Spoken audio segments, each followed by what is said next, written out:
Bharatiya Janata party का सदस्यता अभियान चल रहा है। भाजपा युवा मोर्चा के जिला अध्यक्ष प्रियंक जैन ने कहा, जिले में लगभग अभी तक 1,75,000 भारतीय जनता पार्टी के सदस्य बन चुके हैं। इसमें लगभग 35,000 सदस्य युवा मोर्चा की आईडी से बनाए गए हैं। इस सदस्यता महापर्व में अपनी आहुति दी है। जब हमारे संवाददाता संजय गुप्ता ने पूछा कि आप युवाओं का नेतृत्व करते हैं, युवा पीढ़ी इस समय नशे की गिरफ्त में है। जिला युवा मोर्चा अध्यक्ष प्रियंक जैन ने कहा, नई युवा पीढ़ी को देश विरोधी और समाज विरोधी ताकतें लगातार नशे की ओर ले जा रही हैं। कैबिनेट मंत्री राव उदय प्रताप सिंह के नेतृत्व में ऐसे लोगों पर कार्रवाई की जा रही है। ऑपरेशन प्रहार के माध्यम से लगभग 100 लोगों पर कार्रवाई की गई है। चैनल के माध्यम से सरकार तक अपना मत भेजना चाहता हूँ। नारकोटिक्स एक्ट में बदलाव कर मृत्युदंड और उम्र कैद का प्रावधान जोड़े, समाज में संदेश जाए, इस प्रकार की राक्षसी कार्य करने वालों पर कठोर कार्रवाई हो। और आगे प्रियंक जैन ने क्या कहा, सुनिए। भारतीय जनता पार्टी के द्वारा सदस्यता अभियान चल रहा है, युवा मोर्चा की क्या भूमिका है? देखिए, अभी तक विगत 1 माह से भारतीय जनता पार्टी का सदस्यता महापर्व चल रहा है। हम सभी देश की जनता को, हमारे क्षेत्र की जनता को, हमारे पंडित दीनदयाल और श्यामा प्रसाद मुखर्जी जी की विचारधारा को लोगों तक ले जा रहे हैं और लोगों को भारतीय जनता पार्टी से जोड़ने का कार्य कर रहे हैं।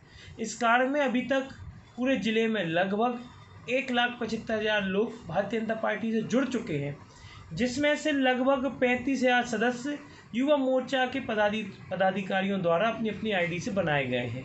लगातार भारतीय जनता युवा मोर्चा के समस्त पदाधिकारी समस्त जिलों में, समस्त 16 मंडलों में इस सदस्यता अभियान में बढ़ चढ़ के हिस्सा ले रहे हैं और अधिक से अधिक लोगों को भारतीय जनता पार्टी से जोड़ने का कार्य कर रहे हैं। इस नगर गाड़ावाड़ा में भी हमारा युवा मोर्चा नगर गाड़ावाड़ा मंडल द्वारा लगभग 6200 लोगों को भारतीय जनता पार्टी से जोड़ने का कार्य किया गया है और इस सदस्यता महापर्व में अपनी आहुति दी है। युवाओं का आप नेतृत्व करते हैं, ऐसी खबर सुनने में आ रही है कि युवा नशे की गिरफ्त में आता जा रहा है, इस पर क्या कहना है? निश्चित तौर पे ये बहुत ही गंभीर विषय है और इस पे आपने प्रश्न उठाया, इसके लिए आपका बहुत बहुत धन्यवाद। ऐसा देखने सुनने में आ रहा है कि नई युवा पीढ़ी को कुछ देश विरोधी ताकतें और कुछ समाज विरोधी ताकतें लगातार नशे की ओर ले जा रही हैं। जब से माननीय राव उदय प्रताप सिंह जी ने गाड़ावाड़ा विधानसभा में विधायक बने हैं, उसके बाद से लगातार ऐसे लोगों पर कार्रवाई की जा रही है और मेरी जानकारी के अनुसार अभी तक लगभग 100 लोगों पर ऑपरेशन प्रहार के माध्यम से कार्रवाई की जा चुकी है। मैं आपके माध्यम से सरकार तक भी एक अपना ये मत भेजना चाहता हूँ कि नारकोटिक्स एक्ट में बदलाव करके उसमें मृत्युदंड और उम्र कैद का भी प्रावधान जोड़ें। अभी देखा जाता है कि जो लोग इस तरीके की गतिविधियों में संलिप्त हैं वो कुछ समय बाद जेलों से छूट के आ जाते हैं और वापस आकर उन कामों में लग जाते हैं। नारकोटिक्स एक्ट में बदलाव करके इसमें मृत्युदंड और उम्र कैद का प्रावधान जोड़ा जाए। इसमें बलात्कारियों को दी जाने वाली सज़ा से भी कठोर सज़ा का प्रावधान किया जाए, ताकि ऐसे राक्षसीय कार्य करने वाले लोगों पर एक कठोर कार्रवाई हो, समाज में संदेश जाए।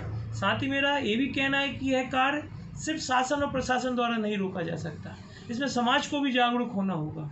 हमें यदि ऐसी कहीं जानकारी लगती है कि हमारे आसपास कोई व्यक्ति ऐसे नशों का सेवन कर रहा है या इसका व्यापार कर रहा है, तो उसकी जानकारी यथासंभव पुलिस तक और उचित लोगों तक पहुंचाई जाए, ताकि इन पर कार्रवाई हो सके। ऐसे लोगों को रोकने के लिए समाज को एकजुट होना पड़ेगा, दलों को एकजुट होना पड़ेगा और इसके लिए एक लंबी लड़ाई लड़नी पड़ेगी। गाडरवारा से संजय गुप्ता की रिपोर्ट।